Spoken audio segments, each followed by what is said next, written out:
السلام علیکم ورحمۃ اللہ وبرکاتہ. کیا حال ہے سب کا؟ الحمدللہ. نحمده ونصلی علی رسولہ الکریم. اما بعد فاعوذ باللہ من الشیطان الرجیم. بسم اللہ الرحمن الرحیم. رب اشرح لی صدری ویسر لی امری واحلل عقدۃ من لسانی یفقہوا قولی. آج کی اس مجلس میں انشاءاللہ ہم سیرت نبوی صلی اللہ علیہ وسلم کے بارے میں کچھ باتیں کریں گے. سیرت کا موضوع ایسا موضوع ہے جس سے سبھی واقف ہیں. ہم میں سے کون ہے جو محمد الرسول اللہ صلی اللہ علیہ وسلم کو اپنا رسول نہیں مانتا؟ ہم سب آپ پر ایمان لاتے ہیں، لیکن ایمان لانے کی شرط یہ ہے کہ اس ایمان کے بعد پھر ہم آپ کی پیروی بھی کریں. آپ کی پیروی نہ صرف یہ کہ ہمارے لیے اس دنیا میں فائدے کا سبب ہے، بلکہ ہماری آخرت کی کامیابی کے لیے ضروری ہے. دنیا میں نہ صرف یہ کہ مسلمان بلکہ غیر مسلم بھی اس بات کو مانتے ہیں کہ محمد الرسول اللہ صلی اللہ علیہ وسلم ایک کامیاب ترین انسان ہے. زندگی کے ہر پہلو کے بارے میں آپ نے ہمارے لیے بہترین رہنمائی چھوڑی. دنیا میں انسان کی خوشی اور انسان کی کامیابی صرف دنیا کے زیادہ ہونے سے نہیں ہوتی، جب تک اسے سکون اور اطمینان کی دولت نصیب نہ ہو، جب تک اس کی روح کو تسکین نہ ہو، جب تک وہ ایک مطمئن زندگی بسر کرنے والا نہ ہو.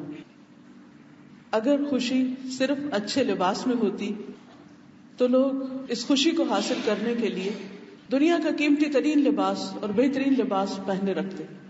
لیکن ہم سب جانتے ہیں کہ اچھے سے اچھا لباس پہننے کے باوجود بھی وہ خوشی ایک عارضی خوشی ہوتی، ایک وقتی خوشی ہوتی، ایک معمولی خوشی ہوتی جو تھوڑی دیر کے بعد ختم ہو جاتی. یہی وجہ ہے کہ جو لباس ہم ایک دفعہ پہن لیتے ہیں پھر دوسری دفعہ اس کو پہنتے ہوئے اس طرح خوش نہیں ہوتے. پھر ہم کہتے ہیں کہ دوبارہ پھر یہی پہنے، اب کچھ اور ہونا چاہیے. کیونکہ اگر خوشی اس لباس کے اندر ہوتی تو پھر ہم بار بار اس کو پہنتے. اسی طرح خوشی صرف اچھے لذیذ کھانے میں ہی نہیں، کیونکہ بہت دفعہ ایسا ہوتا ہے کہ ہم ایک کھانے کو بہت پسند کرتے ہیں، لیکن وہی کھانا جب بچ جاتا ہے تو دوسری دفعہ اس کو نہیں کھانا چاہتے یا بار بار نہیں کھانا چاہتے، کیونکہ خوشی دراصل اس اچھے کھانے میں نہیں تھی. حقیقی خوشی تو کسی اور چیز میں ہے. وہ خوشی صحابہ کرام کو نصیب تھی جو رسول اللہ صلی اللہ علیہ وسلم کے آس پاس رہتے تھے، جن کے پاس بہت بہترین لباس نہیں تھا، جن کے پاس بہت عمدہ گھر نہیں تھے، جن کے پاس بہت عمدہ کھانے نہیں تھے، جنہیں دنیا کی رونق حاصل نہیں تھی، لیکن اس کے باوجود بھی وہ مطمئن اور پرسکون ترین انسان تھے. حضرت عمر رضی اللہ تعالی عنہ خلیفہ ہوتے ہوئے ایک درخت کی چھاؤں میں جا کر سو جاتے تھے بغیر کسی بستر کے. زمین پر لیٹ کر ان کو بہترین نیند آتی تھی اور وہ پرسکون تھے. ان کے اندر کچھ کرنے کا جذبہ تھا، اس زندگی کی قیمت کو جانتے تھے اور اسے بہترین سے بہترین طریقے سے گزارنا چاہتے تھے. نہ صرف یہ کہ چاہتے تھے بلکہ جانتے بھی تھے کہ بہترین زندگی کس کو کہا جاتا ہے. وہ دور جاہلیت کی زندگی کو بہترین نہیں سمجھتے تھے، وہ دور اسلام کی زندگی کو بہترین سمجھتے تھے، جس میں ان کے بہترین رول ماڈل رسول اکرم صلی اللہ علیہ وسلم تھے. حقیقت یہ ہے کہ آپ کی قدر و قیمت وہی جانتا ہے جو آپ کو پہچانتا ہے، اور آپ کو فالو وہی کرتا ہے، آپ کی پیروی وہی کرتا ہے. آپ کو اپنا اسوہ حسنہ اور اپنا نمونہ وہی مانتا ہے جو واقعی یہ یقین رکھتا ہے کہ اسی کی پیروی میں میرے لیے بہترین کامیابی ہے.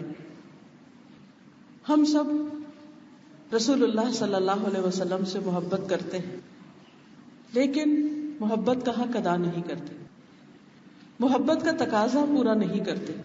اس لیے بہت ضروری ہے کہ ہم بار بار آپ کا تذکرہ کرتے رہیں، آپ کی عادات، آپ کے اخلاق، آپ کے معاملات، آپ کے معمولات، اس کا ذکر کرتے رہیں اور ان میں سے ایک ایک موتی چنتے رہیں اور اپنے اوپر ٹانکتے رہیں، تاکہ ایک دن ہمیں بھی وہ خوشی اور وہ سکون اور وہ راحت نصیب ہو جو صحابہ کرام کو نصیب ہوئی تھی، جو ان کے پیروکاروں کو نصیب ہوئی تھی۔ حقیقت یہ ہے کہ انسان جب دنیا سے رخصت ہوتا ہے اور وہ قبر میں پہنچتا ہے تو اس سے جب سوال کیے جاتے ہیں تو ان سوالوں میں بھی ایک اہم ترین سوال یہ ہے کہ من نبیوں کا، تمہارا نبی کون تھا؟ کچھ لوگ ایسے ہوں گے جو کہیں گے کہ ہاں لوگ کہتے تھے تو میں بھی کہہ دیتا تھا کہ محمد صلی اللہ علیہ وسلم اللہ کے نبی اور اس کے رسول، کیونکہ میں ان کو خود نہیں جانتا۔ لیکن مومن چونکہ آپ پر ایمان رکھتا ہے، آپ کی پیروی کرتا ہے، آپ سے محبت کرتا ہے، آپ کو خوب جانتا ہے، آپ کے ایک ایک طریقے کو جانتا ہے، اس لیے اس کو یہ جواب دینے میں کچھ مشکل نہ ہوگی۔ اسی طرح قیامت کے دن بھی جب حوض کوثر پر آپ کی امت وارد ہوگی تو کچھ لوگ ایسے ہوں گے جن کو آپ سے ہٹا دیا جائے گا، پیچھے کر دیا جائے گا، دھکیل دیا جائے گا۔ آپ فرمائیں گے کہ یہ میری امت میں سے، تو آپ کو بتایا جائے گا کہ آپ نہیں جانتے کہ آپ کے بعد انہوں نے دین میں کون کون سے نئے طریقے ایجاد کر لیے۔ تو دو طرح کے لوگ ہیں، کچھ ایسے ہیں کہ جو آپ کو پوری طرح جانتے ہی نہیں، پہچانتے ہی نہیں، آپ کے طریقے پر عمل ہی نہیں کرتے، اور کچھ ایسے ہیں کہ جو اس سے آگے بڑھ کر اپنی طرف سے کچھ چیزیں دین میں شامل کیے ہوئے اور خود کو محمد صلی اللہ علیہ وسلم کا امتی کہتے ہیں۔ تو اس لیے بہت ضروری ہے کہ اس افراط اور تفریط کے درمیان ایک صحیح راستہ اختیار کیا جائے جو واقعی صحیح مستند روایات پر مبنی ہو اور آپ کے طریقہ زندگی کو پوری طرح نمایاں کرتا ہو۔ رسول اللہ صلی اللہ علیہ وسلم کی زندگی میں جہاں آپ کی عبادات ہمارے لیے رہنمائی کا کام دیتی ہیں کہ کس طرح اللہ کا بہترین بندہ بننے کی ضرورت ہے، مثال کے طور پر آپ صلی اللہ علیہ وسلم رات کو دیر تک طویل قیام کیا کرتے تھے، آپ کے قدم مبارک سوج جاتے تھے، صحابہ آپ سے کہتے کہ آپ کے تو اگلے پچھلے گناہ معاف کر دیے گئے، پھر آپ کیوں اتنا لمبا قیام کرتے؟ تو آپ فرماتے کہ افلا اکون عبدا شکورا، کیا میں اللہ کا شکر گزار بندہ نہ بنوں؟ شکر گزاری کا طریقہ رسول اللہ صلی اللہ علیہ وسلم نے سکھایا، خوبصورت ترین عبادت کر کے، بہترین عبادت کر کے، طویل قیام، طویل رکوع اور طویل سجدوں کی شکل میں۔ آپ سے بڑھ کر کوئی دعائیں کرنے والا نہیں تھا، دعا عبادت ہے۔ آپ کی عبادت کا ایک بہترین حصہ، خوبصورت ترین حصہ دعاؤں کی کثرت تھی، صبح سے لے کر رات تک مختلف وقتوں میں بہترین دعائیں، کیونکہ دعا بندگی کا اظہار ہے، اللہ سبحانہ وتعالیٰ کے سامنے عاجزی اور انکساری کا اظہار ہے۔ یہ ساری چیزیں جہاں آپ کی عبادات کو نمایاں کرتی۔ پھر اس کے علاوہ آپ کے روزے، آپ صلی اللہ علیہ وسلم مسجد سے جب گھر تشریف لاتے گھر والوں سے پوچھتے آج کھانے کے لیے کچھ ہے؟ جو کچھ پیش کیا جاتا اسے خوشی سے کھا لیتے، اور اگر نہ ہوتا تو فرماتے انی صائم، میں روزے کی نیت کر رہا ہوں۔ یعنی اگر کچھ کھانے کو نہیں تو بجائے اس کے کہ ویسے ہی انسان فاقہ کاٹے، کیوں نہ اس کو ایک عبادت میں بدل لیں۔ صدقہ خیرات میں آپ سے آگے کوئی نظر نہیں آتا، آپ آگے پیچھے دائیں بائیں ہر طرف ہر ایک کو خیر پہنچانے والے، خاص طور پر رمضان کی راتوں میں جب آپ کی ملاقات حضرت جبریل علیہ السلام سے ہوتی تو آپ تیز آندھی سے بھی زیادہ سخاوت کرنے والے ہوتے۔ یہ تو عبادات کا حال ہے، لیکن اس کے ساتھ ساتھ انسانوں کے ساتھ، یعنی رب کے علاوہ انسانوں کے ساتھ آپ کے جو معاملات تھے، آپ کے جو طریقہ زندگی تھا، آپ کا جو اخلاق تھا، خوشی اور غمی کے موقع پر آپ نے جو کچھ کیا، وہ سب کچھ ہمارے لیے بہترین رہنما ہے۔ ضرورت اس بات کی ہے کہ ان سب چیزوں کو ہم اپنی زندگی میں لانے کی کوشش کریں، کیونکہ جو جس کی محبت رکھتا ہے وہ اس کی پیروی بھی کرتا ہے۔ لیکن پیروی کرنے کے لیے بہت ضروری ہے کہ آپ پر ایمان اور آپ پر اعتماد ہو، یقین ہو اس بات پر کہ جو بات آپ نے بتائی وہ بالکل سچ ہے، اور آپ کی سچائی کو ماننے والے تو آپ کے دشمن بھی تھے جو آپ کو صادق اور امین کہتے۔ ہم مومن ہوتے ہوئے، آپ پر ایمان رکھتے ہوئے آپ کو سچا کیوں نہ مانے؟ بہرحال جو بھی آپ صلی اللہ علیہ وسلم پر ایمان رکھتا ہے اس کے لیے خوشخبری ہے۔ ایک شخص آپ صلی اللہ علیہ وسلم کے پاس آیا اور کہنے لگا کہ اللہ کے رسول صلی اللہ علیہ وسلم، جس نے آپ کو دیکھا اور آپ پر ایمان لایا اس کے لیے خوشخبری ہے. آپ نے فرمایا ہاں ایسا ہی ہے, اس کے لیے خوشخبری ہے. لیکن خوشخبری ہے, خوشخبری ہے, خوشخبری ہے اس کے لیے جس نے مجھے دیکھا نہیں اور پھر بھی مجھ پر ایمان لایا. یعنی آج ہم لوگ جنہوں نے رسول اللہ صلی اللہ علیہ وسلم کو اپنی آنکھوں سے نہیں دیکھا لیکن پھر بھی ایمان رکھتے ہیں, تو ان کے لیے کئی خوشخبریاں ہیں, کیونکہ یہ ایک بہت بڑی بات ہے, ایک بہت بڑی سعادت ہے جو کسی کو نصیب ہو کہ وہ بن دیکھے آپ پر ایمان لائے. آپ کا تذکرہ جو کتابوں میں پڑھا اور جو لوگوں سے سنا اس کو سامنے رکھتے ہوئے آپ کی ذات پر مکمل ایمان, یقین اور اعتماد کا مظاہرہ.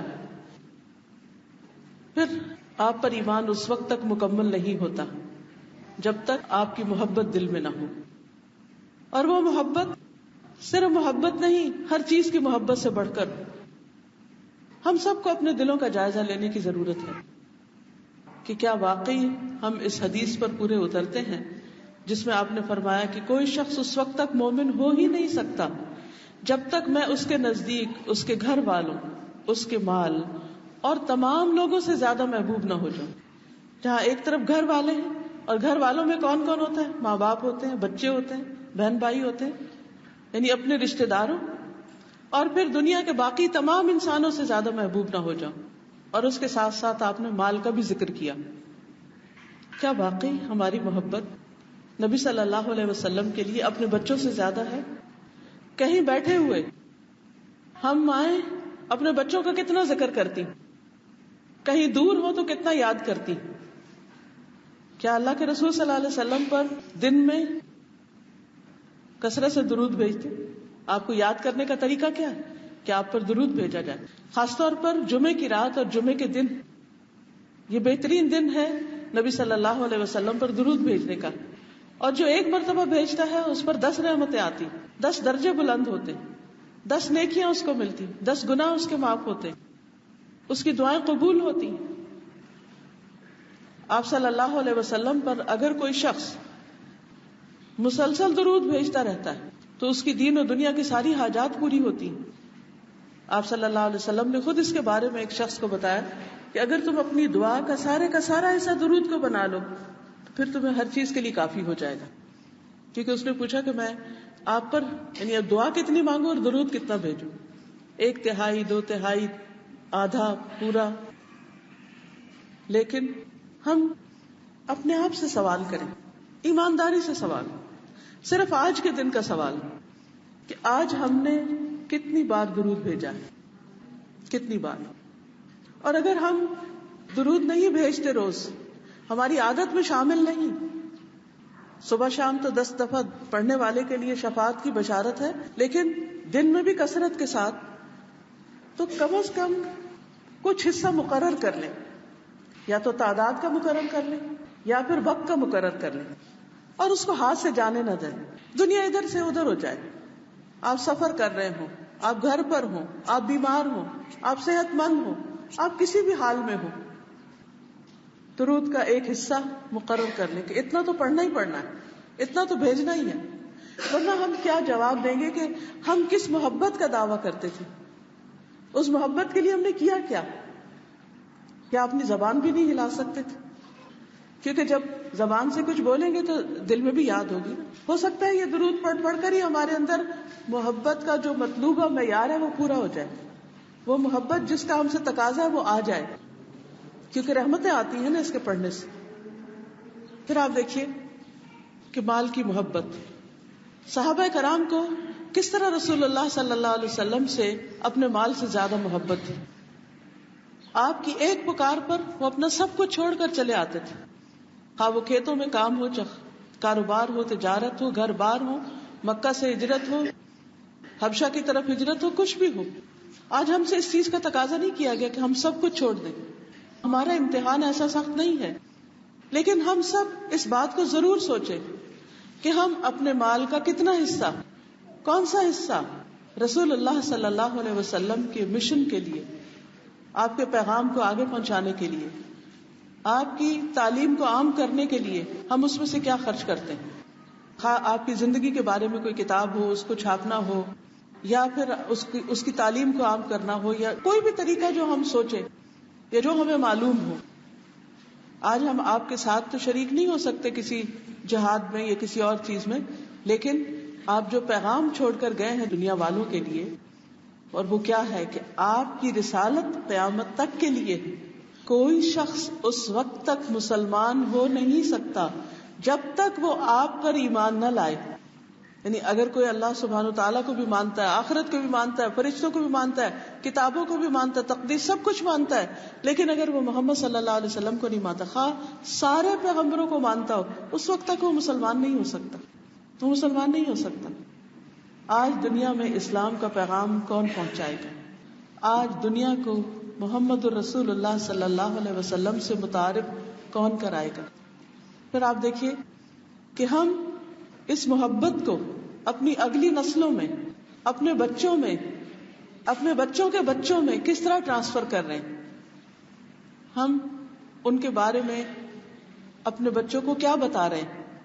ہم میں سے کتنی مائیں ہیں جنہوں نے اپنی زندگی میں اپنے منہ سے، اپنی زبان سے خود اپنے بچوں کو نبی صلی اللہ علیہ وسلم کی سیرت یا سنت یا آپ کی احادیث کے بارے میں خود تعلیم دی، کہانیاں سنائی ہوں، واقعات بتائے ہوں. یہ سب کچھ تو ماں کے سینے سے آگے جاتا ہے. ماں کے دل میں محبت ہوتی ہے تو وہ محبت آگے جاتی ہے، کیونکہ ماں کو جس چیز سے محبت ہوتی ہے، مثلا ماں کو اپنی ماں سے محبت ہے تو بچوں کے دل میں نانی کی محبت پیدا کر دیتی.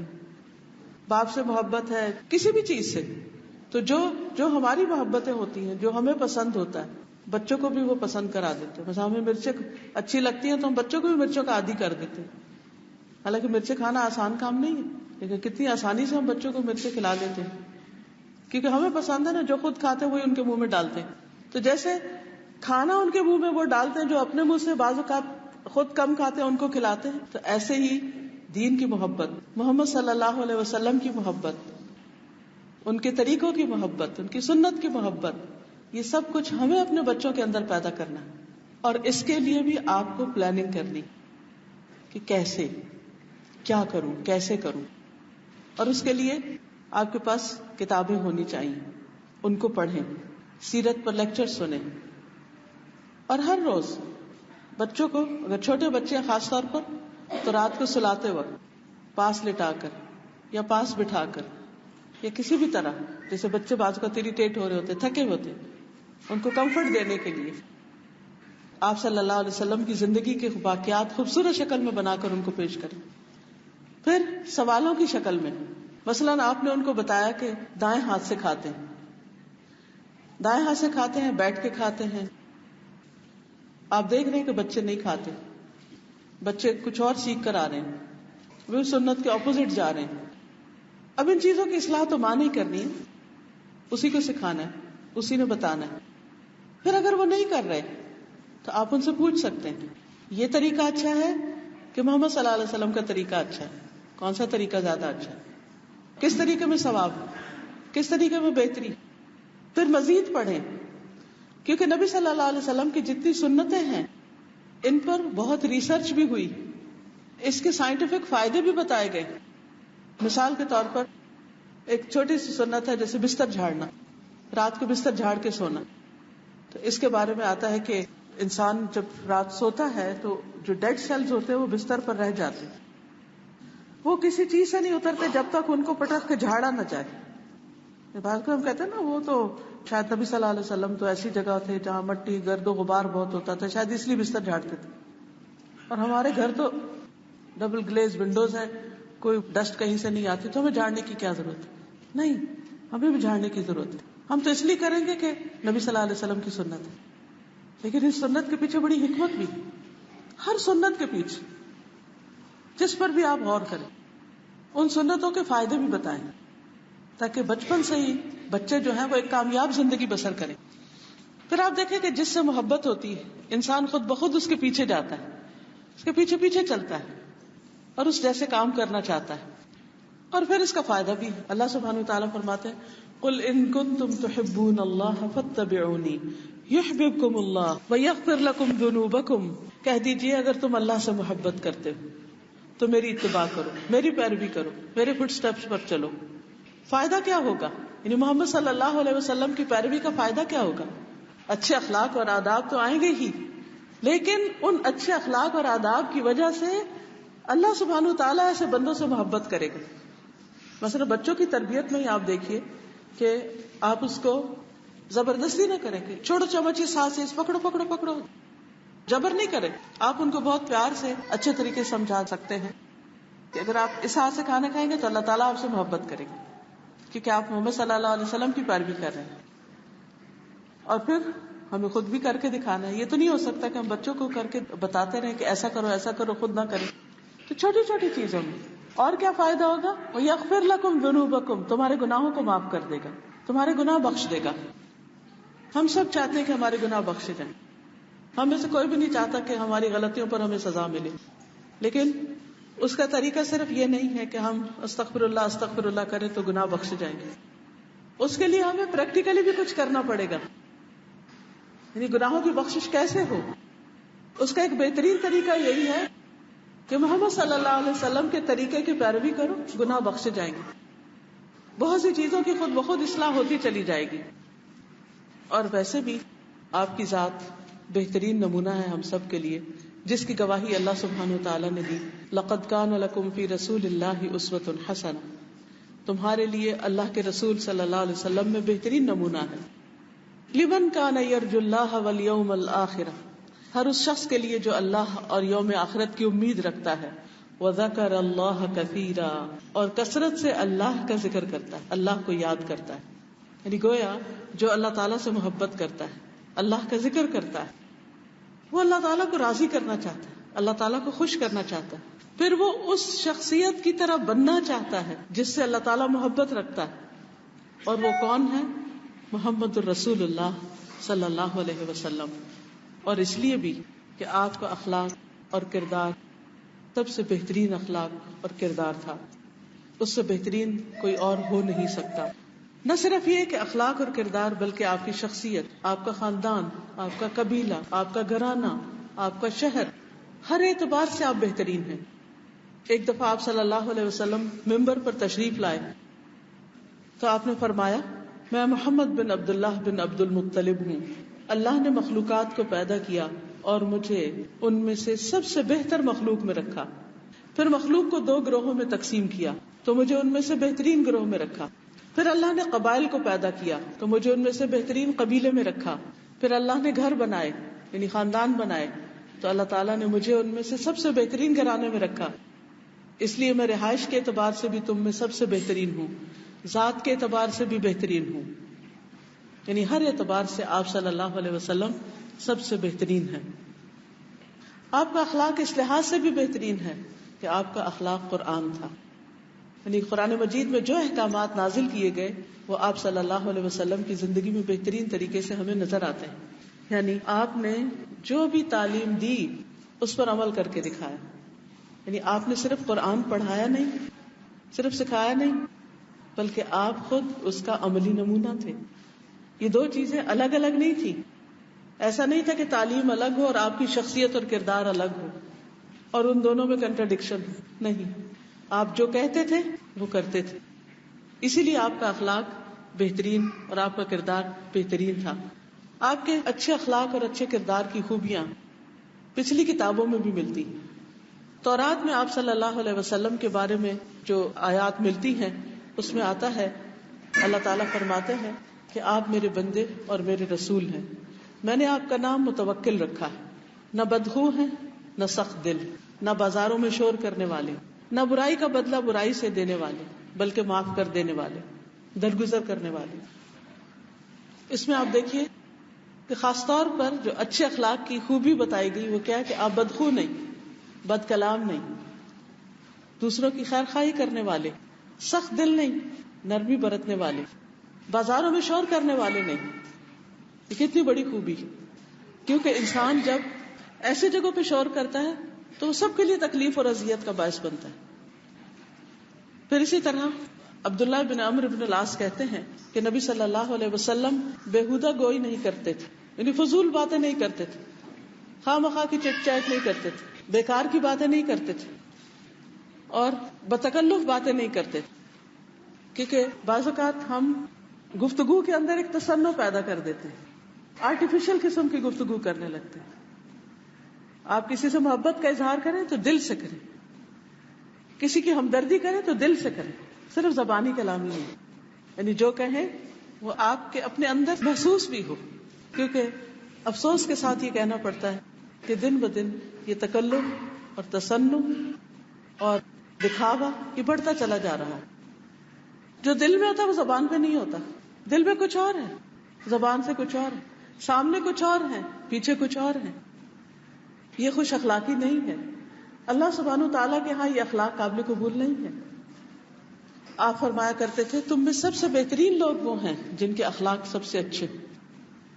پھر آپ کی اخلاقی خوبیوں میں سے یہ خوبی بتائی گئی کہ آپ کم گو تھے، بہت باتونی نہیں تھے، بہت زیادہ باتیں نہیں کرتے تھے، شور بھی نہیں کرتے تھے اور بہت بولتے بھی نہیں تھے.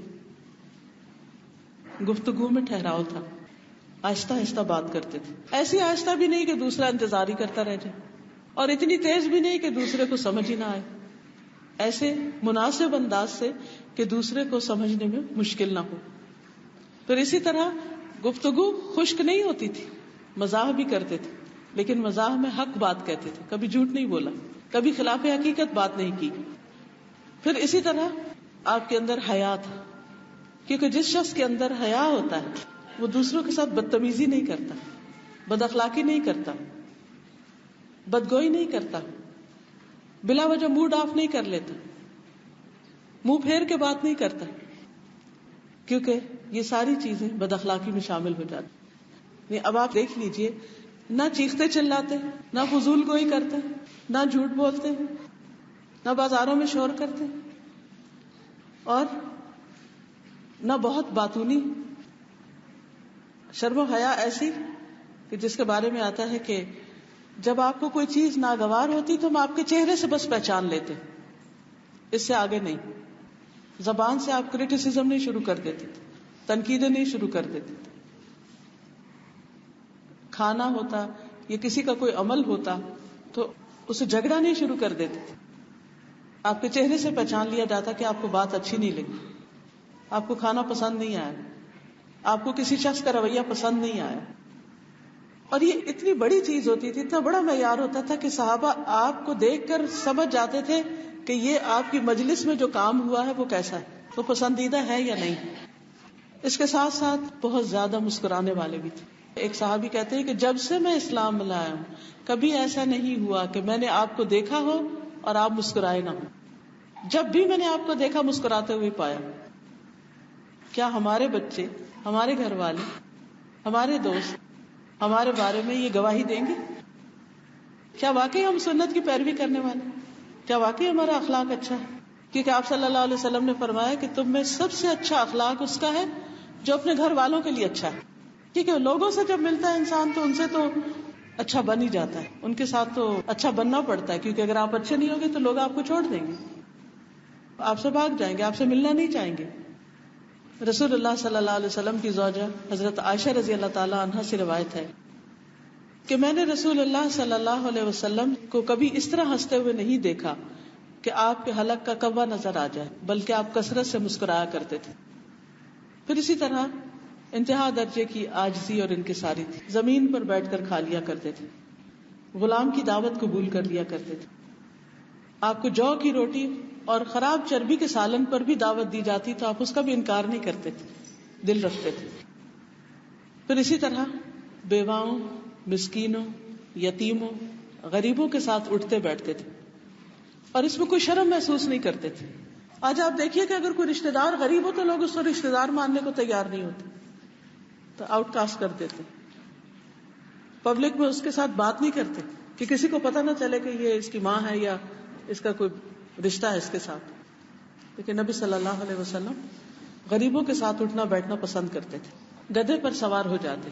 اس زمانے میں بھی گھوڑے کی سواری ایک پریسٹیجیس سواری ہوتی، لیکن معمولی سواری بھی کر لیتے. اپنا جوتا سلائی کر لیتے، قمیص کو خود پیوند لگا لیتے. اور آپ فرماتے جس نے میری سنت سے اعراض کیا وہ مجھ سے نہیں. آپ تو ایک مرد تھے، کیا ہم خواتین بھی آج یہ کام کرتی یا یہ کام کرنے آتے کہ اگر بٹن ٹوٹ جائے تو لگا لے, اگر کپڑا کہیں سے ادھڑ جائے تو سی لے؟ بہت سے لوگوں کا طریقہ یہ ہے, ادھر جائے, کٹ لگ جائے, کچھ ہو جائے, بس اٹھا کے پھینکتے جاؤ, اب یہ نہیں پہننا, اب یہ نہیں پہننا. اب دیکھیے کہ آج ہم مائیں ہوتے ہوئے ہم میں سے کتنی ماؤں نے اپنے بچوں کو یہ کام سکھایا, یا اگر کام نہیں سکھایا تو کم از کم اس کی عظمت ان کے دل میں ڈالی کہ یہ معمولی کام نہیں ہے. اپنا کام کرنا کوئی بری بات نہیں ہے, کوئی عیب نہیں ہے, کوئی شرمندگی کی بات نہیں ہے, اس سے انسان نیچا نہیں ہوتا. اللہ کے نبی داؤد علیہ السلام جو ایک بادشاہ بھی تھے, وہ اپنے ہاتھ کی کمائی سکھاتے تھے, اپنے ہاتھ سے کام کر لیتے تھے, اور اس میں کوئی برائی اور قباحت کی بات نہیں. اس کے ساتھ ساتھ دنیا سے بے رغبتی تھی, دنیا سے محبت نہ تھی. عبداللہ رضی اللہ تعالیٰ عنہ سے روایت ہے, کہتے ہیں کہ رسول اللہ صلی اللہ علیہ وسلم بوریے پر سو کر اٹھے تو آپ کے جسم پر چٹائی کے نشان تھے. ہم نے عرض کیا, یا رسول اللہ صلی اللہ علیہ وسلم, کاش ہم آپ کے لیے ایک بچھونا بنا دیں. آپ نے فرمایا, مجھے دنیا سے کیا کام, میں تو دنیا میں اس طرح ہوں کہ جیسے کوئی سوار کسی درخت کے نیچے سائے کی وجہ سے بیٹھ گیا, پھر وہاں سے روانہ ہو گیا اور درخت کو چھوڑ دیا. حقیقت یہ ہے کہ اس درخت کو ہم سب نے چھوڑنا ہے, چاہے کسی بھی چیز پر بیٹھ جائیں, ایک دن چھوڑ ہی جانا ہے. عقل مند وہ ہے جو اس کے نیچے بیٹھے اور اپنی آخرت کے لیے کچھ حصہ جمع کر لے, کچھ کما لے. آپ صلی اللہ علیہ وسلم لوگوں میں سب سے زیادہ سخاوت کرنے والے تھے. کانا اجود الناس. حدیث میں آتا ہے کہ جب بھی آپ سے کسی چیز کا سوال کیا جاتا تھا تو آپ اس شخص کو وہ ضرور عطا کر دیتے. کبھی ایسا ہوتا تھا کہ آپ کے پاس وہ چیز نہیں ہوتی تھی جو کوئی مانگ لیتا تھا, تو آپ کسی اور سے سفارش کر دیتے تھے کہ کوئی اور اس شخص کا کام کر دے. اگر ایسا بھی ممکن نہ ہوتا تو آئندہ دینے کا وعدہ کر لیتے کہ ابھی نہیں, جب آئے گی تو پھر تمہیں دیں گے. کبھی ایسا بھی ہوتا کہ آپ قرض لے کر کسی کی ضرورت پوری کرتے, یعنی آپ کے اپنے پاس نہیں, آپ کسی سے ادھار لے لیتے اور دوسرے کی ضرورت پوری کر دیا کرتے تھے. کیوں؟ یہ اخلاق کیوں تھا؟ یہ سب کچھ کیوں کرتے تھے؟ اس لیے کہ آپ کو ان سب کاموں کے کرنے کا اجر اور وقت اور ویلیو معلوم تھی کہ نیکی کا کوئی موقع ہاتھ سے جائے نہیں, کیونکہ جو شخص کسی کی مدد میں ہوتا ہے اللہ تعالیٰ اس کی مدد میں ہوتا ہے. جو کسی کی دنیا کی کوئی تکلیف دور کرتا ہے اللہ سبحانہ و تعالیٰ اس کی آخرت کی تکلیف دور کرتا ہے. اس کے ساتھ ساتھ آپ صلی اللہ علیہ وسلم اپنی ذات کے لیے کسی سے انتقام نہیں لیتے تھے, بدلہ نہیں لیتے تھے. ہمارا حال کیا, ہم سب سے زیادہ ڈیفینسو کس وقت ہوتے ہیں؟ جب کوئی بات ہمارے خلاف آتی. جب تک کوئی کسی کے بارے میں کچھ کہتا رہے تو ہم چپ رہتے ہیں, بعض اوقات ہاں میں ہاں بھی ملا دیتے ہیں. اگر ہمارے سامنے کوئی آ کے کہ فلاں ایسا ہے ایسا, تو ہاں ہاں بالکل وہ ہے ایسا. لیکن وہی شخص اگر ہمارے بارے میں کوئی بات کرنے لگے اس وقت ہم دفاع بھی کریں گے, اور اگر کسی کے بارے میں پتہ چلے کہ کسی اور نے ہمارے خلاف کچھ کہا تو ہم اس کے پیچھے بھی پڑ جائیں گے. جب تک اس کے بارے میں کچھ کہہ نہیں چکے ہمیں چین نہیں آئے گا. لیکن نبی صلی اللہ علیہ وسلم اپنی ذات کے لیے کسی سے بھی بدلہ نہیں لیتے تھے, انتقام نہیں لیتے تھے. سب سے زیادہ معاف کرنے والے اور درگزر کرنے والے. یہی وجہ ہے کہ آپ کے دشمن بھی آپ کے سامنے زیر ہو گئے اور آپ کے مشن کے ساتھی بن گئے, آپ کی بات کو قبول کرنے والے بن گئے. آپ صلی اللہ علیہ وسلم صرف کسی سے اس وقت انتقام لیتے جب وہ اللہ کی حدیں توڑتا, اللہ کی خاطر. اسی طرح اپنی ذات کے لیے کسی پر غصہ بھی نہیں کیا.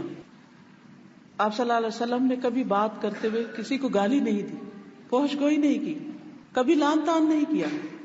ناراضگی میں صرف اتنا کہہ دیتے تھے کہ اسے کیا ہو گیا ہے, اس کی پیشانی خاک آلود ہو. پیشانی کب خاک آلود ہوتی ہے؟ پیشانی کو مٹی کب لگتی ہے؟ جب انسان سجدہ کرتا ہے, یعنی اور زیادہ ہی اللہ کے آگے جھکے. پھر اسی طرح جب آپ کو کوئی خوشی کی خبر ملتی آپ صلی اللہ علیہ وسلم کا چہرہ چمکنے لگتا, یعنی خوشی پر خوش بھی ہوتے تھے. ہم لوگوں کی عادت کیا ہوتی ہے, اگر موڈ آف ہے تو خوشی کی بات آئی بھی تو پرواہ نہیں کرتے, وہ بھی آپ کے چہرے سے پتہ چلتی. ایسا لگتا ہے جیسے چاند کا ٹکڑا ہو. خوشی کی خبر سنتے تو سجدہ شکر ادا کرتے, سجدے میں چلے جاتے. ہم سوچے ہمیں زندگی میں کتنی خوشی کی خبریں ملی ہوں گی, آج تک گن کے بتائیے کتنے سجدے کیے ہوں گے. جب خوشی کی کوئی خبر ملتی ہے تو بعض اوقات ہم خود کو کریڈٹ دینے لگتے ہیں، میری محنت ہے، وہ میں نے ایسے کیا تھا، میں نے یہ مشورہ دیا تھا، میری وجہ سے یہ ہوا. اور کبھی کسی کی قابلیت، یعنی کہ لوگوں سے امپریس ہوتے، لیکن اللہ کی جناب میں کہ یہ اللہ سبحانہ تعالیٰ ہی کا فضل اور اس کی رحمت ہے کہ یہ نعمت اور یہ رحمت مجھ پر آئی اور یہ خوشی نصیب ہوئی. پھر اسی طرح جب غم کا موقع ہوتا تو اس وقت آپ کے چہرے سے غم کے آثار پتہ چلتے کہ آپ غمگین ہیں. غم میں بھی آپ کی زبان سے کوئی ایسی بات نہیں نکلتی تھی جو اللہ سبحانہ تعالیٰ کو ناراض کرنے والی. ہم اپنے غموں کو دیکھیں، اگر ہمیں کوئی چیز ناگوار ہو، کوئی چیز دکھی کرے، کوئی چیز پریشان کرے تو ہمارا رویہ کیا ہوتا ہے؟ کبھی ہم بندوں کے ساتھ شکوہ کرنے لگتے ہیں، کبھی اللہ سبحانہ تعالیٰ کے ساتھ کرنے لگتے ہیں کہ وائی می، میرے ساتھ ہی کیوں ایسا ہوا. آپ کے بیٹے ابراہیم علیہ السلام کی جب وفات ہو رہی تھی تو آپ کی آنکھوں سے آنسو جاری تھے. صحابہ دیکھ کر بڑے حیران ہوئے کہ اللہ کے رسول صلی اللہ علیہ وسلم آپ بھی روتے ہیں. ظاہر آپ بہت بہادر تھے اور بہت صبر کرنے والے، بہت شکر کرنے والے، اللہ کی رضا پہ راضی رہنے والے، تو یہ کیا ہوا، آپ رو کیوں رہے؟ ایک انیوژل سی بات تھی. تو آپ صلی اللہ علیہ وسلم نے فرمایا دل غمگین ہے، آنکھیں آنسو بہاتی ہیں، لیکن ہماری زبان سے وہی نکلے گا جو ہمارے رب کو پسند ہوگا. اللہ کی مرضی کے خلاف کوئی بات ہم نہیں کریں گے، حق کے خلاف کوئی بات نہیں کریں گے. یعنی غم کے موقع پر کسی کی وفات ہو جائے عزیز قریب پیارے کی تو انسان رو سکتا ہے، رونا منع نہیں ہے، لیکن روتے ہوئے منہ سے بولے کچھ نہ، بین نہ کرے، نوحہ نہ کرے، گریبان نہ پھاڑے، بال نہ نوچے، ٹکرے نہ مارے، حال دعائی نہ کرے، شور شرابہ اور ہنگامہ نہ کرے، توڑ پھوڑ نہ کرے، کوئی غیر مہذب حرکت نہ کرے. نبی صلی اللہ علیہ وسلم کا اخلاق اپنے گھر والوں کے لیے سب سے بہترین تھا. صحابہ کو اس بارے میں جستجو ہوتی تھی کہ ہم یہ معلوم کریں کہ آپ اپنے گھر والوں کے ساتھ کیسے رہتے ہیں، کیا کرتے ہیں اندر. ابو عبداللہ الجدری کہتے ہیں کہ میں نے عائشہ رضی اللہ تعالی عنہا سے پوچھا کہ رسول اللہ صلی اللہ علیہ وسلم کا اپنے گھر والوں کے ساتھ اخلاق کیسا تھا. تو انہوں نے کہا نبی صلی اللہ علیہ وسلم تمام لوگوں میں سب سے زیادہ اچھے اخلاق والے تھے. بےہودہ بتکلف بےہودہ گوئی کرنے والے، بازاروں میں شور مچانے والے نہ تھے. برائی کا بدلہ برائی سے نہیں بلکہ اچھائی سے دیتے، معاف کر دیتے، درگزر کرتے، اپنے گھر والوں سے محبت کرتے تھے. آپ دیکھیے کہ ایک تو قدرتی محبت ہمیں ہوتی ہے اپنے خون کے رشتوں سے، ماں باپ سے، بچوں سے، شوہر سے، شوہر کو بیوی سے. اللہ نے محبتیں دل میں ڈالی ہیں اور یہ محبتیں ہیں، لیکن ہماری ناراضگیاں بھی انہی سے سب سے زیادہ ہوتی. حتیٰ کہ اگر اپنے بچے سے بھی کوئی ایسی بات ہو جائے جو ہماری مرضی کے خلاف ہو تو ہم اس کو بھی معاف نہیں کرتے. ماں باپ اگر ہماری مرضی کے خلاف کوئی بات کر لیں تو ہم ان کو معاف نہیں کرتے. شوہر بیوی کے اختلافات تو چلتے ہی رہتے ہیں. لیکن اللہ کے رسول صلی اللہ علیہ وسلم کا گھرانہ ایک بہترین گھرانہ تھا جس میں محبتیں تھیں. گھروں کی خوشیاں آپس کی محبتوں کی وجہ سے ہوتی، اور محبت کے لیے ضروری نہیں ہوتا کہ کسی شخص سے کوئی غلطی نہ ہو، کوئی شخص ہماری مرضی کے خلاف کوئی کام نہ کرے. آپ دیکھیے کہ جس سے آپ کو کوئی تعلق نہیں وہ جو بھی کرے آپ کو پرواہ نہیں ہوتی، لیکن جس سے آپ کو محبت ہوتی ہے اس کی چھوٹی سی بات بھی آپ کو بری لگتی ہے. پھر ایسی صورت میں محبتوں کو برقرار رکھنے کے لیے درگزر اور معاف کر دینا بہت ضروری ہوتا ہے. ایک دوسرے کو معاف کرتے رہنا، ایک دفعہ نہیں، 2 دفعہ نہیں، 70 بار. ایک شخص نے آپ صلی اللہ علیہ وسلم سے پوچھا کہ میں اپنے خادم کو، اپنے غلام کو دن میں کتنی دفعہ معاف کروں؟ آپ نے فرمایا 70 بار. تو یہ صرف خادم کا معاملہ نہیں، بچوں کا معاملہ بھی، بہن بھائیوں کے ساتھ بھی معاملہ ہے، والدین کے ساتھ بھی، سارے رشتوں کے ساتھ. آپ صلی اللہ علیہ وسلم سے کسی نے پوچھا آپ کو سب سے زیادہ محبت کس سے؟ آپ نے فرمایا عائشہ سے. سب کے سامنے اس کا اظہار کیا، اقرار کیا. پھر پوچھا گیا اس کے بعد مردوں میں سے کس سے؟ فرمایا عائشہ کے باپ سے. سوال کرنے والا کہتے ہیں میں نے دل میں تمنا کی کاش میں نے سوال ہی نہ کیا ہوتا، یہ پوچھا ہی نہ ہوتا. تو بعض اوقات ہمیں محبت ہوتی بھی ہے کسی سے لیکن ہم اس کا اظہار نہیں کرتے، بتاتے نہیں، ذکر نہیں کرتے. ذکر کرنا چاہیے کیونکہ جس سے ہم محبت کرتے ہیں ہم چاہتے ہیں وہ بھی ہم سے محبت کرے، لیکن اس کو نہیں پتا ہوتا کہ ہم اس سے محبت کرتے ہیں. لیکن جب اس کو پتا چل جاتا ہے تو دوسرے کے دل میں بھی آپ کی قدر پیدا ہو جاتی ہے. حضرت عائشہ رضی اللہ تعالیٰ عنہا جہاں سے پانی پیتی آپ وہیں سے پانی پیتے، جہاں سے گوشت کھاتی آپ صلی اللہ علیہ وسلم وہیں سے گوشت کھاتے. آپ فرماتے اے عائشہ اگر تم مجھ سے پہلے فوت ہو گئی تو میں تمہیں اپنے ہاتھ سے غسل دوں گا، اپنے ہاتھ سے کفن پہناؤں گا. یعنی محبت صرف زندگی میں نہیں، مرنے کے بعد بھی. حضرت خدیجہ رضی اللہ تعالیٰ عنہا سے کتنی محبت تھی آپ کو کہ کبھی ان کی بہن کی آواز سنتے تو آپ کو ایک دم حضرت خدیجہ یاد آ جاتی. حالات جو تھی حضرت خدیجہ کی بہن وہ کبھی آپ کی ملاقات کے لیے آتی ہیں، آپ کے گھر تشریف لاتی. اسی طرح جب آپ کوئی بکری ذبح کرتے یا کوئی چیز بانٹتے تو آپ حضرت خدیجہ کی دوستوں کے گھر بھی بھیجتے تھے. یہ تھی آپ کی محبت. تو محبتیں وہ ہوتی ہیں جو صرف زندگی میں نہ ہو، مرنے کے بعد بھی ہو. اور یہ گہری محبتیں وہی کر سکتا ہے جو درگزر کرنا جانتا ہو. محبت برقرار رکھنے کے لیے دوسروں کو معاف کرنا ضروری ہوتا ہے. پھر دوسروں کی تکلیف کا، ان کی ضرورت کا خیال رکھنا، ان کے کام آنا. حضرت عائشہ کہتی ہے کسی نے مجھ سے سوال پوچھا کہ رسول اللہ صلی اللہ علیہ وسلم گھر میں کیا کرتے تھے؟ تو کہتی ہے میں نے کہا کہ عام انسانوں کی طرح انسان تھے، اپنے کپڑے صاف کر لیتے تھے، بکری کا دودھ دو لیتے تھے، اپنے کام خود کرتے. اور یہ ایک بہت زبردست چیز ہے جب گھر والے مل کے کام کرتے ہیں. مرد حضرات اگر گھر کے کاموں میں شریک ہوتے ہیں، کچن میں کبھی اکٹھے کھڑے ہیں یا کبھی کہیں اور گارڈننگ کر رہے ہیں تو اکٹھے کر رہے ہیں، کبھی سودا سلب لینے گئے ہیں یا کچھ اور کام کر رہے ہیں تو مل کے کر رہے ہیں، تو اس سے آپس کے تعلقات مضبوط ہوتے ہیں، محبتیں بڑھتی ہیں. اکٹھے کھانا کھانے سے، اکٹھے بیٹھنے سے، اکٹھے بات چیت کرنے سے، خوشی میں بھی اکٹھے، غم میں بھی اکٹھے. وہی خاندان زیادہ جڑے رہتے ہیں جو اکثر اکٹھے رہتے ہیں. تو نبی صلی اللہ علیہ وسلم یہ نہیں کہ آپ گھر میں آتے اور کہیں الگ بیٹھ جاتے اور گھر والے کہیں کام کرتے رہتے.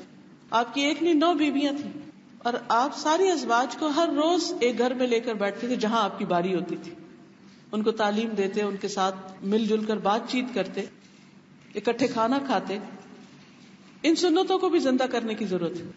اور اگر کر رہے ہیں، ہم آلریڈی کر رہے ہیں، تو اس کو ایک روٹین یا ایک عادت یا ایک بس کام سمجھ کے نہ کریں، ایک سنت سمجھ کے کریں. کیونکہ جو چیز بھی ہم سنت سمجھ کے کریں گے وہ ہمارے لیے باعث اجر ہو جائے گی، ہمارے لیے عبادت بن جائے گی، ہمارے لیے آخرت میں درجوں کی بلندی کا ذریعہ بنے گی، اللہ سبحانہ وتعالیٰ کی محبت حاصل کرنے کا ذریعہ بنے گی، خواہ وہ بظاہر دنیا کے چھوٹے چھوٹے کام کیوں نہ ہو. اس کام کے اندر ایک خوشی بھی پیدا ہو جائے گی. پھر اسی طرح گھر میں جب آپ کو کھانا پیش کیا جاتا تو کھانے میں عیب نہیں نکالتے تھے، پسند آتا کھا لیتے، نہیں پسند آتا خاموشی اختیار کرتے تھے. پھر اسی طرح جو کچھ آپ کو دیا جاتا اس میں راضی ہو جاتے تھے، طرح طرح کی فرمائشیں اور مطالبے نہیں کرتے، گھر والوں کو پریشان نہیں کیا کرتے تھے. آج کے مرد حضرات ان کا طریقہ کیا ہے؟ بعض اوقات اگر بیوی سے کھانا ٹھیک نہیں پکا یا وقت پر نہیں پکا یا صحیح طریقے پر پیش نہیں کیا تو اس پر ایسی ایسی لڑائیاں، جھگڑے، حتیٰ کہ طلاقوں تک نوبت آ جاتی. کیا یہ نبی صلی اللہ علیہ وسلم کی سنت ہے؟ ان باتوں پر گھر میں جھگڑے پیدا کر دینا اور ان باتوں پر ایک دوسرے کے ساتھ زیادتی کرنا، یہ وہی کر سکتا ہے جس کے دل میں خدا کا خوف نہ. پھر اسی طرح یہ کہ نبی صلی اللہ علیہ وسلم سفر میں بھی ازواج کا خیال رکھا کرتے. جب آپ سفر کرنے کے لیے تشریف لے جاتے تو آپ ان کے لیے قرعہ اندازی کرتے تاکہ کسی کو بھی یہ فیلنگ نہ ہو کہ میرے ساتھ زیادتی ہوئی. جس کا نام نکلتا اس کو ساتھ سفر پر لے جاتے، سفر میں ضروریات کا خیال رکھتے. ایک دفعہ ازواج اونٹوں پر بیٹھی ہوئی تھی اور جو اونٹ چلانے والا تھا وہ تیز تیز اونٹ چلا رہا تھا. تو نبی صلی اللہ علیہ وسلم نے فرمایا کہ ویحک یا انجشا، انجشا تیرے لیے خرابی ہو، اونٹوں کو آہستہ آہستہ چلاؤ، نازک آبگینے سوار ہیں. یعنی جیسے شیشہ رکھا ہوا ہے نا تو اس طرح احتیاط کرتے ہیں، اس طرح ہینڈل وتھ کیئر. کیونکہ اونٹ کی سواری جو ہے اگر وہ ویسے بھی ذرا آرام دہ نہیں ہوتی، کہاں یہ کہ اگر وہ بہت ہی جھٹکے اس پر آ رہے ہوں تو سفر کرنے والوں کا حال کیا ہوگا. اسی طرح ایک صحابی کہتے ہیں کہ نبی صلی اللہ علیہ وسلم ایک سفر میں تھے تو حضرت صفیہ کو اونٹ پر سوار ہونا تھا تو آپ نے اپنا گھٹنا آگے کر دیا، وہ آپ کے گھٹنے پہ پاؤں رکھ کر اونٹ پر بیٹھی. اور ان چھوٹی چھوٹی چیزوں کو صحابہ بھی نوٹ کیا کرتے تھے. آپ صلی اللہ علیہ وسلم کا اپنے گھر والوں کے ساتھ کیا معاملہ ہے، کیا طریقہ ہے، کس طرح پیش آتے ہیں. حضرت عائشہ جب بھی آپ سے کسی چیز کی فرمائش کرتی ہیں آپ اس کو پورا کر دیا کرتے تھے. ان کے ساتھ دوڑ بھی لگایا کرتے تھے. ایک دوڑ میں آپ آگے نکل گئی، ایک میں نبی صلی اللہ علیہ وسلم آگے نکل گئے تو آپ نے فرمایا یہ اس دن کا بدلہ ہے. بچوں کے ساتھ بڑی مہربانی کا سلوک کرتے تھے. آپ کے اپنے بچے تو کچھ فوت ہو گئے تھے، کچھ بڑے ہو گئے تھے، لیکن حضرت ام سلمہ کی شادی جب آپ سے ہوئی تو ان کے بچے آپ کے پاس آئے تھے. ان کے 4 بچے تھے جب ان کی شادی ہوئی تھی. اور وہ اسی وجہ سے آپ سے شادی بھی نہیں کر رہی تھی کہ وہ بچوں والی ہیں اور بچوں کی کیئر کرنے میں وہ آپ کا حق ادا نہیں کر سکے گی. بہرحال آپ نے فرمایا کہ تمہارے بچے میرے بچے, میں ان کا خیال رکھوں گا, اور وہ آپ ہی کے گھر میں پلے بڑے. تو آپ ان کی جو چھوٹی بچی تھی سب سے حضرت زینب, ان کو پیار سے زوینب کر کے پکارا کرتے تھے. پھر اسی طرح صرف گھر کے بچے نہیں بلکہ باہر دوسرے صحابہ کے جو بچے تھے ان کو بھی پیار کیا کرتے تھے. جابر بن سمرہ کہتے ہیں کہ میں نے رسول اللہ صلی اللہ علیہ وسلم کے ساتھ ظہر کی نماز پڑھی, پھر آپ اپنے گھر والوں کے پاس جانے کے لیے مسجد سے نکلے, میں بھی آپ کے ساتھ نکلا, تو سامنے سے کچھ بچے آ گئے. آپ نے ہر بچے کے گال پر ہاتھ پھیرا, آپ نے میرے گال پر بھی ہاتھ پھیرا. میں آپ کے ہاتھوں کی ٹھنڈک اور خوشبو اب تک محسوس کرتا ہوں. آپ کے ہاتھ میں ایسی خوشبو تھی جیسے خوشبو کے ڈبے سے آپ نے ہاتھ نکالا. یعنی پیار سے ان کو مس بھی کیا, ان سے محبت کا اظہار کیا. ہم عام طور پر جب بڑے اکٹھے ہوتے ہیں تو بچوں کو اگنور کر دیتے ہیں, ان کی طرف توجہ نہیں دیتے, وہ بےچارے الگ کھیلتے رہتے ہیں, ہماری توجہ سے محروم ہوتے ہیں. کہیں بھی جائیں, کسی سے بھی ملیں, ان کے بچوں سے بھی ملیں, بچوں کی طرف بھی خصوصی توجہ اور شفقت اور محبت کا مظاہرہ کریں. آپ بچوں کو کندھوں پر بھی چڑھا لیا کرتے تھے, خاص طور پر آپ کی نواسی امامہ جو تھی ان کے بارے میں آتا ہے کہ آپ نماز پڑھا رہے ہوتے تھے اور بعض اوقات وہ آپ کے کندھے پر ہوتی, جب رکوع اور سجدے میں جاتے تو اتار کر کھڑا کر دیتے. حضرت حسن حسین کے بارے میں تو سب نے پڑھ رکھا ہے کہ آپ جب سجدے کے لیے زمین پر ہوتے تو وہ آپ کے اوپر چڑھ جاتے تھے, آپ کی سواری کرتے تھے, اور آپ اس وقت تک سر نہیں اٹھاتے تھے جب تک وہ خود پیچھے سے اٹھ نہیں جاتے تھے کہ کہیں اٹھنے میں ان کو چوٹ نہ لگے. اسی طرح آپ بعض اوقات نماز لمبی پڑھانے کا ارادہ کرتے, لیکن مسجد میں کسی بچے کے رونے کی آواز آتی تو آپ نماز مختصر کر دیتے کہ اس کی ماں کو تکلیف نہ ہو. پھر اسی طرح بچوں کے ساتھ دل لگی بھی کرتے تھے. ایک دفعہ آپ گھر سے نکلے, کسی نے دعوت پر بلایا تھا, آپ کے ساتھ اور لوگ بھی تھے, آپ جا رہے تھے تو آپ نے دیکھا کہ حضرت حسین سامنے سے جا رہے ہیں. آپ نے سب کو چھوڑا اور جا کر ان کو پکڑنا چاہا, وہ آگے بھاگے. آپ نے بازو پھیلایا اور ان کو اپنے بازو میں سمیٹا, پیار کیا, اور اس کے بعد ان کو چھوڑ دیا, اور پھر آپ اپنے کام سے گئے. پھر اسی طرح حضرت حسن آپ کی زبان کی سرخی دیکھ کے بہت خوش ہوتے تھے تو آپ ان کے سامنے زبان بھی نکالا کرتے تھے. پھر اسی طرح جو اور یتیم بچے ہوتے تھے ان کا بھی خیال رکھتے. ایک دفعہ عید کی نماز پڑھانے کے لیے جا رہے تھے تو ایک بچہ رو رہا تھا, تو آپ نے پوچھا تم کیوں رو رہے ہیں؟ تو اس نے کہا میرے والد ایک جنگ میں شہید ہو گئے اور آج عید کا دن ہے. تو آپ نے فرمایا کہ کیا تم پسند نہیں کرتے کہ میں تمہارا باپ ہوں اور عائشہ تمہاری امی ہوں؟ پھر اسے اپنے گھر لے گئے اور اس کو تیار کر کے اپنے ساتھ پھر عیدگاہ میں لے گئے. پھر اسی طرح خادموں کے ساتھ بہت پیار, شفقت اور محبت سے معاملہ کرتے. حضرت انس نے آپ کی خدمت کی 9-10 سال, کبھی آپ کے کام میں عیب نہیں نکالا. کوئی کام غلط ہو جاتا ان سے تو ملامت نہیں کرتے تھے, بے وجہ روک ٹوک نہیں کرتے تھے, انٹرفیئرنس نہیں کرتے تھے, ہر بات میں نہیں روکتے تھے. آپ دیکھیں کہ تربیت میں اگر آپ بچے کو ہر بات سے روکنا شروع کر دیں تو وہ آپ کی کوئی بات بھی پھر نہیں مانے گا, وہ ڈھیٹ ہو جائے گا.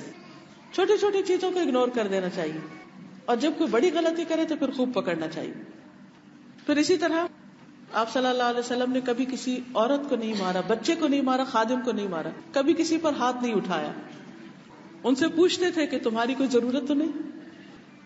آج ہم میں سے کتنے لوگ اپنے خادموں سے یہ پوچھے کہ تمہاری کوئی ضرورت تو نہیں. حضرت ربیعہ بن کعب الاسلمی جو تھے وہ آپ کو وضو کروایا کرتے تھے. ایک دفعہ آپ کو وضو کروا رہے تھے تو آپ نے پوچھا مانگو, کچھ مانگتے ہو تم دیے جاؤ گے. تو انہوں نے کہا میں جنت میں آپ کا ساتھ چاہتا ہوں.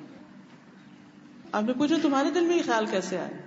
کیونکہ آپ کا تو مطلب یہ تھا کہ دنیا کی کوئی ضرورت کی چیز مانگی, لیکن انہوں نے کیا کیا, وہ چیز مانگی جو واقعی مانگنے کی تھی, کہ جنت میں آپ کی کمپنی چاہیے. ظاہر ہے کہ آپ کا مقام اور آپ کا درجہ اور آپ کو ملنے والا جو سب کچھ تھا وہ معمولی تو نہیں تھا. یعنی دوسرے لفظوں میں اس شخص نے جنت میں درجوں کی بلندی مانگی. خادم ہے لیکن آپ دیکھیے سوچ کیسے کام کرتی, دنیا میں نہیں اٹک کے رہ گئے, آخرت کی سوچی کہ یہاں تو کچھ بھی مانگا, کچھ بھی مل گیا, سب ختم ہو جائے گا, اور جو وہاں کا ہوگا وہ ہمیشہ ہمیشہ کے لیے ہوگا. تو آپ نے فرمایا پھر سجدوں کی کثرت سے میری مدد کرو. آپ اپنے ساتھیوں کا بھی خیال رکھتے, ان سے ملاقات کے لیے جاتے, انصار کے گھروں میں جاتے, ان کے بچوں کو پیار کرتے, ان کے ساتھ بیٹھ کے کھانا کھاتے, ان کے بیماروں کی عیادت کرتے, ان کے جنازے پڑھتے, ان کی مدد کرتے, ان کی مجلسوں میں بیٹھ کر ان کی زندگی کے واقعات سنتے, وہ دور جاہلیت کے قصے سناتے تھے، آپ سنتے تھے، مسکراتے تھے. کبھی شعر و شاعری ہوتی، وہ بھی آپ ان سے سنتے، یعنی کہانیاں بھی سنتے، شعر بھی سنتے، ان کے معاملات بھی سنتے، ان کے جو گھروں کے پرسنل ایشوز ہوتے تھے وہ بھی سنتے اور ان کو بہترین حل بتایا کرتے تھے. ان کی اپنی جانوں سے زیادہ فکر کرتے. النبی اولا بالمؤمنین من انفسہم. کیا آج ہمارے اندر بھی ایسی خیر خواہی ہے کہ ہم اپنی جان سے بڑھ کر دوسرے کی فکر کریں؟ ایمان کا یہ معیار تو ہمیں پتا ہے کہ کوئی شخص اس وقت تک مومن نہیں ہو سکتا جب تک دوسرے کے لیے وہ پسند نہ کرے جو اپنے لیے کرتا ہے. لیکن نبی صلی اللہ علیہ وسلم صرف اس معیار پر نہیں تھے، اس سے بھی آگے تھے کہ کوئی شخص اپنے لیے کچھ بھی جو پسند کرتا ہو، آپ اس سے بھی زیادہ اس کے لیے بہترین چیز چاہتے ہیں، ان کی جانوں سے بھی زیادہ بڑھ کر ان کے لیے مہربان. وَكَانَ بِالْمُؤْمِنِينَ رَءُوفًا رَحِيمًا. شفقت کرنے والے، مہربان، ان سے اچھے اخلاق کے ساتھ پیش آنے والے. خاص طور پر جو کمزور لوگ ہوتے تھے ان کی حاجتیں پوری کرنے میں لگے رہتے تھے. بعض اوقات آپ صرف اس لیے تجارت کرتے تھے کہ قریش کی جو بیوہ اور یتیم اور مسکین بچے ہیں ان کی مدد کر سکیں. آپ چلنے میں ان کی مدد کرتے، ان کو اپنی سواری پر بٹھاتے، ان کی ضروریات پوری کرتے. ایک دفعہ آپ صلی اللہ علیہ وسلم نماز کے لیے کھڑے ہوئے، اقامت ہو چکی تھی، تو اتنے میں ایک شخص آیا اور کہنے لگا اللہ کے رسول صلی اللہ علیہ وسلم میرا تھوڑا سا کام رہ گیا، اگر آپ میرے ساتھ ابھی کروا دیں ورنہ میں بھول جاؤں گا. اقامت ہو چکی ہے، آپ نے لوگوں کو وہی کھڑا کیا اور جا کر اس کا کام پورا کر کے واپس آ کر نماز پڑھائی. لوگوں کے لیے آپ تک رسائی مشکل نہ تھی. آپ صلی اللہ علیہ وسلم لوگوں کے بیچ میں رہتے تھے. لوگوں کے بیچ میں کون رہ سکتا ہے جو ان کی تکلیف دہ باتوں کو اگنور کر سکے، ورنہ آپ سب کو چھوڑ کے ایک طرف ہو جائیں گے. تو آپ صلی اللہ علیہ وسلم جب کسی کی کوئی بات ناگوار لگتی، کوئی چیز اچھی محسوس نہ ہوتی، تو آپ اس کا نام لے کے یا اس کو پن پوائنٹ کر کے اس کو نہیں منع کرتے تھے. آپ کہتے لوگوں کو کیا ہو گیا ہے کہ وہ ایسا اور ایسا کرتے، یعنی جنرل سینس میں بات کرتے تھے. پھر اسی طرح ان کے ساتھ احسان کرتے. ایک دفعہ جنگ حنین میں کسی شخص کا پاؤں آپ کے پاؤں پر آ گیا، آپ کو سخت تکلیف پہنچی، تو آپ کے ہاتھ میں کوڑا تھا، آپ نے اس کوڑے سے اس شخص کو پیچھے کر دیا. اس کے بعد سب لوگ اپنے اپنے کاموں میں لگ گئے. رات گزری، وہ شخص رات بھر پریشان رہا کہ میں نے نبی صلی اللہ علیہ وسلم کو تکلیف دی ہے، اور وہ اس قدر پریشان تھا کہ اب میں کیا کروں. اتنے میں صبح کے وقت کسی کی اسے آواز سنائی دی کہ کوئی اسے پکار رہا ہے. اس نے سوچا کہ اب تو میری شامت آئی، اب میری طلبی ہوئی ہے، پتہ نہیں میرے ساتھ کیا ہوتا ہے. لیکن جب وہ شخص نبی صلی اللہ علیہ وسلم کی خدمت میں پہنچا تو آپ صلی اللہ علیہ وسلم نے فرمایا کیا تم ہی ہو جس کا پاؤں میرے پاؤں پر آیا تھا؟ میرے ہاتھ سے تمہیں تکلیف پہنچی تھی کیونکہ آپ کا کوڑا لگ گیا تھا اس میں. یہ لو 80 گائے اس تکلیف کے بدلے جو مجھ سے تمہیں پہنچی، اس کو کمپنسیٹ کر رہے ہیں. اگر کبھی ہماری ذات سے کسی کو تکلیف پہنچے اور ہمیں بعد میں احساس ہو کہ ہم نے تکلیف پہنچائی ہے، کیا ہم نے بھی کسی احسان کے ساتھ اس تکلیف کو ختم کرنے کی کوشش کی؟ کیونکہ ان الحسنات یذھبن السیئات. اگر کسی کے حق میں ہم سے زیادتی ہو جاتی تو ہمارے لیے راستہ کھلا ہے. یہ نہیں کہ اس پر ختم کر دیا جائے، ایک بہترین طریقے سے اس کا اینڈ کیا جائے، اس کے ساتھ احسان کیا جائے، صبر و تحمل سے کام لیا جائے. ایک شخص آیا، اس نے زور سے آپ کے گلے کی چادر کھینچی، آپ کے گلے پر نشان پڑ گیا، ڈانٹا نہیں، کچھ نہیں کہا، اس کو دیکھ کے مسکرانے لگے. سکھانے کے لیے ہی کافی تھا، یہ تم نے کیا کیا. اس نے کہا آپ کے پاس جو مال ہے مجھے بھی اس میں سے کچھ دیجیے. تو آپ صلی اللہ علیہ وسلم نے حکم دیا کہ اس کو کچھ دیا جائے. یہ نہیں کہا کہ پہلے تمیز سیکھو پھر اس کے بعد لینے کے لیے آنا. وہ عرابی کا واقعہ تو سب نے پڑھا ہوگا، کس طرح اس نے مسجد میں پیشاب کر دیا. صحابہ پیچھے دوڑنے لگے تو آپ نے روک دیا اور خود پانی لے کے اس پر بہا دیا اور فرمایا مسجد عبادت کے لیے تھی، اللہ کا گھر ہے. اگر ہمارے سامنے کوئی ایسا کام کرتے تو ہم کیسے پیش آئے؟ خاص طور پہ جو لوگ دین کا کام کرتے ہیں، اگر آرگنائز کر رہے ہوں، کوئی بچہ کچھ پھینک دے، کچھ گرا دے، بعض اوقات لوگ کھانا گرا دیتے ہیں، کچھ پانی گرا دیتے ہیں، ہمارے تبصرے کس طرح کے ہوتے ہیں؟ ہم کیا باتیں کرتے ہیں؟ کیا واقعی سنت پر عمل کرتے ہیں؟ پھر اسی طرح آپ صلی اللہ علیہ وسلم جانوروں کے ساتھ، پودوں کے ساتھ، پرندوں کے ساتھ، ہر ایک کے ساتھ شفقت اور نرمی کا برتاؤ کرتے تھے. نبی صلی اللہ علیہ وسلم کھجور کے تنے پر خطبہ دیا کرتے. تو ایک عورت نے آپ کے لیے لکڑی کا پراپر ممبر بنوا کر دیا. جب وہ ممبر مسجد میں پہنچا اور آپ جمعے کے خطبے کے لیے کھڑے ہوئے تو کھجور کے تنے سے رونے کی آواز آنے لگی. سس کیوں؟ آپ نے خطبہ چھوڑا اور اس تنے کے پاس گئے اور اس کو گلے سے لگا لیا. اور اس طرح لوریاں دے کر اس کو چپ کرا جیسے ماں روتے بچے کو چپ کراتی. اور جب تک اس کی آواز بند نہیں ہوئی آپ نے اس کو چھوڑا نہیں. وہ رو کیوں رہا تھا؟ آپ سے جدائی کی وجہ سے، کہ پہلے میرے اوپر اللہ کا ذکر ہوتا تھا اور اب آپ مجھے چھوڑ کر اس طرف چلے گئے. ایک موقع پر کچھ لوگوں نے چڑیا کے بچے اٹھا لیے تو چڑیا آپ کے سر پہ آ کے منڈلانے لگی. آپ صلی اللہ علیہ وسلم نے فرمایا کہ اس کے بچوں کو چھوڑ دو، تم اس کو کیوں تکلیف دیتے ہو؟ تو اسی طرح آپ بیٹھے ہوئے تھے ایک موقع پر تو ایک اونٹ آپ کے پاس آ کر بیٹھ گیا اور رونے لگا. آپ نے اس کے کمر سر کے پچھلے حصے پر ہاتھ پھیرا اونٹ پر تو وہ ذرا سکون میں آیا. پھر آپ نے اس کے مالک کو ڈھونڈا کہ اس کا مالک کون ہے. اس سے پوچھا کہ تم اس کے ساتھ کیا کرتے ہو؟ پتہ چلا کہ کھانے کو کم دیتا اور کام زیادہ لیتا مالک. تو آپ نے اس کے ساتھ ظلم و زیادتی کرنے سے روکا.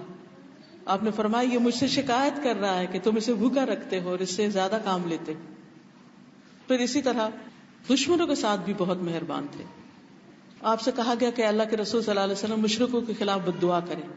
آپ نے فرمایا مجھے لعنت کرنے والا بنا کر نہیں بھیجا گیا، مجھے تو رحمت بنا کر بھیجا گیا. پھر اسی طرح جو لوگ تکلیف دیتے تھے جیسے طائف کے لوگ، آپ نے ان کے لیے بھی بد دعا نہیں کی. فرمایا شاید ان کی اولادوں میں سے کوئی مسلمان ہو جائے. اور واقعی ایسا ہوا، جان کے دشمنوں سے بھی بدلہ نہیں لیا. اسی طرح آپ کی زیادہ تر جنگیں جو تھی وہ ڈیفینسو تھی. حالت جنگ میں بھی معافی کو ترجیح دیتے تھے. بعض اوقات حالت جنگ میں امن کا اعلان کیا. اسی لیے آپ کے اخلاق سے متاثر ہو کر لوگ مسلمان ہوئے. آپ کے ماحول کو دیکھ کر، آپ کے صحابہ کے ساتھ طریقے کو دیکھ کر، آپ کا عمدہ معاملہ دیکھ کر، آپ کی گفتگو سے متاثر ہو کر. عبد الرحمن بن ابی عقیل کہتے ہیں کہ میں ایک وفد کے ساتھ آپ صلی اللہ علیہ وسلم کے پاس گیا. ہم نے دروازے پر اپنی سواریاں بٹھا دی. جس وقت ہم آپ کے پاس گئے اس وقت دنیا بھر میں ہمارے دلوں میں اس آدمی سے بڑھ کر کوئی قابل نفرت نہ تھا جس کے پاس ہم جا رہے تھے، یعنی محمد صلی اللہ علیہ وسلم. اور جب ہم وہاں سے نکلے تو آپ سے بڑھ کر ہمارے لیے کوئی محبوب نہ تھا. ایک ملاقات کے بعد جو آپ کی محبت ان کے دلوں میں بیٹھی وہ ناقابل بیان ہے. ایک شخص آپ کے پاس آیا، اس نے کچھ مانگا، آپ نے اس کو عطا کر دیا. اور اس کو اتنی بکریاں دی جو 2 پہاڑوں کے بیچ کی پوری وادی تھی وہ ساری کی ساری اس کو عنایت کر دی. وہ اپنی قوم کی طرف آیا اور کہنے لگا اے میری قوم اسلام قبول کر لو، کیونکہ محمد صلی اللہ علیہ وسلم اتنا دیتے ہیں کہ انہیں فاقہ کشی کا خوف نہیں ہوتا، انہیں ڈر نہیں ہوتا کہ میں بھوکا ہو جاؤں گا. حنین کے دن رسول اللہ صلی اللہ علیہ وسلم نے صفوان بن امیہ کو 100 اونٹ دیے، پھر 100 اونٹ دیے، پھر 100 اونٹ. ایک اونٹ کی قیمت پتہ ہے آپ کو کتنی؟ تو آپ دیکھیے کہ کیا ویلیو ہوگی اس کی. 100 پھر 100 پھر 100. صفوان کہتے ہیں اللہ کی قسم رسول اللہ صلی اللہ علیہ وسلم نے مجھے عطا فرمایا جتنا بھی عطا فرمایا، اور اس حال میں کہ آپ مجھے سب سے زیادہ مبغوض تھے. آپ مجھے مسلسل دیتے رہے یہاں تک کہ آپ سارے لوگوں میں سب سے زیادہ مجھے محبوب ہو گئے، میں سب سے زیادہ آپ سے محبت کرنے لگا. اب دیکھیے کہ جو ہم سے محبت کرتے ہیں نا ان کے ساتھ تو ہم پھر بھی اچھا کر لیتے ہیں، لیکن جو لوگ ہم سے نفرت کرتے ہیں کیا ہم نے کبھی ان کے ساتھ اچھا کرنا سیکھا؟ کیا ہم ان کے ساتھ اچھا کر سکتے؟ یعنی اگر ہمیں پتہ چلے کہ کوئی شخص ہمارے ساتھ اچھا نہیں ہے تو ہم اپنی جو خیر بھلائی کر رہے ہیں نا وہ بھی ہاتھ کھینچ لیں گے، اب اور نہیں، نو مور، بہت ہو گئی. آپ صلی اللہ علیہ وسلم کو پتا تھا کہ یہ شخص مجھ سے نفرت کرتا ہے، پھر بھی آپ اس کو دیتے رہے دیتے رہے دیتے رہے یہاں تک کہ وہ نفرت محبت میں بدل گئی. یہ گن ہمیں نہیں آتا. اکثر خاندانی لڑائی جھگڑوں میں یا کھچاؤ میں یا کبھی پڑوسیوں کے ساتھ یا کسی کے ساتھ بھی، اور آپ کی تعلیم بھی تو یہی ہے نا، جو مجھے محروم کرے میں اسے دوں. ایک بچی نے ریسنٹلی مجھے لکھا کہ 3 مہینے ہوئے میری شادی کو اور میں اپنے شوہر سے بہت زیادہ محبت کرتی ہوں، لیکن مجھے پتا چلا کہ میرا شوہر جو ہے وہ کسی اور کے پیچھے، اور یہ چیز مجھ سے برداشت نہیں ہو رہی، اور میں نے اس سے خوب لڑائی کی اور وہ کہتا ہے میں تمہیں طلاق دے دوں. اب مجھے کیا کرنا چاہیے؟ میں نے اسے کہا حسن سلوک، تم اتنی محبت دو کہ اس کا دل جیت لو. لیکن یہ مشکل ہے نا، یہ کیوں نہیں مجھ سے محبت کرتا، یہ کرے گا تو میں کروں گی، یہ تو مشروط محبت ہے، یہ تو محبت نہ ہوئی. وہ نہیں کرتا پھر کرو، پھر کرو، پھر کرو، حتیٰ کہ اس کا دل تمہاری طرف مائل ہو جائے. مشکل کام لیکن ناممکن نہیں. اکثر ڈیفیکلٹ لوگوں سے معاملہ کرنا ہمیں نہیں آتا. ہم برابر کا ایسے کو تیسے کا معاملہ کرتے جس کے نتیجے میں مسئلہ کبھی بھی حل نہیں ہوتا. دشمن کو صرف مار سے نہیں جیتا جا سکتا، محبت سے بھی جیتا جا سکتا. اور نبی صلی اللہ علیہ وسلم نے ایسا ہی کیا. ابو جہل کا بیٹا، صفوان بن امیہ کا بیٹا اور بڑے بڑے دشمنوں کے بیٹے مسلمان ہوئے. نہ صرف یہ کہ مسلمان ہوئے بلکہ آپ کی صفوں میں ولید بن مغیرہ کا بیٹا خالد بن ولید. یہ سارے کے سارے لوگ کون ہیں؟ یہ آپ کے دشمنوں کے بچے ہیں جو آپ کی صفوں میں شامل ہو گئے محبت کی وجہ سے، کیئر کی وجہ سے. وہ اپنے والدین کے پیچھے نہیں چلے، وہ آپ کے پیچھے آ رہے ہیں. کیوں؟ کیسے؟ آج ہمارے بچے ہماری بات نہیں مانتے. کسی اور کے، ہمارے دشمنوں کے تو کہاں ہماری بات مانیں گے اگر اپنے ہی نہیں مانتے. کیوں نہیں مانتے؟ کبھی سوچو تو. کیونکہ سب کے ساتھ حوصلے سے پیش آئیں گے، اپنے بچوں کے بعد حوصلہ چھوڑ دیں گے. ڈانٹ ڈپٹ، غصہ، فرسٹریشن، سب سے ملنے والی ذاتیوں، سب کی طرف سے آنے والی ذاتیوں کا سارا نچوڑنا، سارا اپنے بچوں کا. کیوں بھائی؟ ان کا کیا قصور ہے؟ وہ بگڑیں گے تو کس کو تکلیف ہوگی؟ وہ بھی تو اپنے کو ہی ہوگی. تو نبی صلی اللہ علیہ وسلم کا جو اخلاق ہے اور آپ کا جو کردار ہے، اس پر جتنا بھی ہم غور کریں، جتنی بھی محنت کریں، جتنی بار بھی ایک واقعہ پڑھیں اور اس کے مختلف پہلوؤں کو دیکھتے چلے جائیں، اتنا ہی کم ہے. کیونکہ بعض اوقات ہم یہ کہتے ہیں یہ بات ہم نے سنی ہوئی، ہمیں پتا ہے، پھر اپنا دماغ بند کر لیتے ہیں اور اس میں غور و فکر نہیں کرتے اور اس میں سے عمل کی بات نہیں ڈھونڈتے. میں ان واقعات کو جتنی دفعہ پڑھتی ہوں مجھے اتنی دفعہ نئی چیزیں ملتی اور عمل میں آسانی ہوتی، کیونکہ وہ یاد دہانی ہوتی رہتی ہے، مسلسل یاد دہانی ہوتی ہے. تو اللہ تعالیٰ سے دعا ہے کہ ہمیں اللہ تعالیٰ بہترین اخلاق عطا فرمائے. اللہم انی اسألک ایمانا لا یرتد ونعیما لا ینفد ومرافقة محمد صلی اللہ علیہ وسلم فی اعلی جنت الخلد.